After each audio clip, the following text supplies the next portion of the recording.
Welcome. Today, we're exploring a fundamental concept in statistics, the least squares method. It's a powerful way to find the line of best fit through a set of data points by minimizing errors. We do this by aiming to make the sum of y minus y hat squared as small as possible.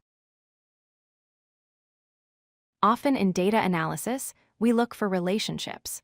For instance, we might plot data to see how the hours a student studies relates to their final exam score. We can usually see a trend, but how do we turn that visual trend into a reliable tool for making predictions? To create a predictive model, we can draw a straight line through our data points. This is known as a regression line or a line of best fit. This line gives us a simple way to estimate an outcome. For example, we can use it to predict an exam score based on a certain number of study hours. The challenge, however, is that we could draw an infinite number of lines. How do we find the one that is truly the best? No line will pass perfectly through all the data points.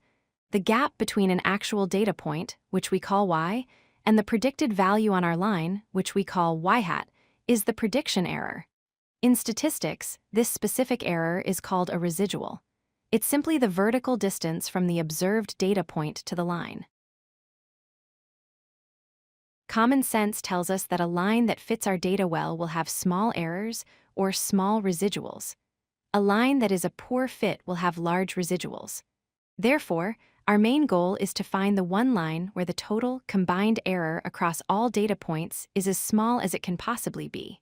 This is an optimization problem. We want to minimize the total error. Our first instinct might be to just add up all the residuals. However, this approach has a major flaw. Some residuals are positive because the data point is above the line, and some are negative because the point is below the line. These positive and negative values cancel each other out, which can make a very bad line seem like a good one. To fix the issue of positive and negative errors canceling out, we square every residual. When we square a number, the result is always positive. This ensures that every error contributes to the total sum in a meaningful way. Squaring also has another benefit.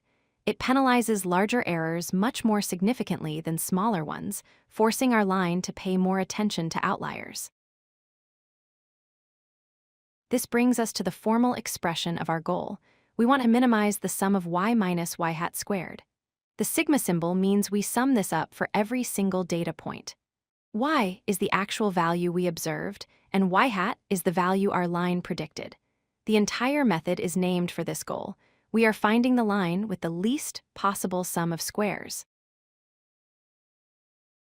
Let's compare two different lines. A poorly chosen line will have large residuals, which, when squared, create large areas. The total sum of these areas will be high. The least squares line, however, is the unique line where the sum of all those squared areas is the absolute minimum possible. Visually, you can see how much smaller the total error is for the line of best fit. So, why is this so important? First, it provides an objective, mathematical way to define the best line, removing any need for guesswork.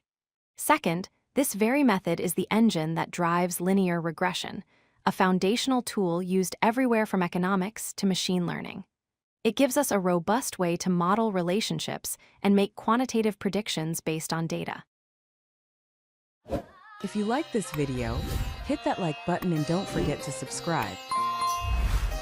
Visit codelucky.com for more such useful content.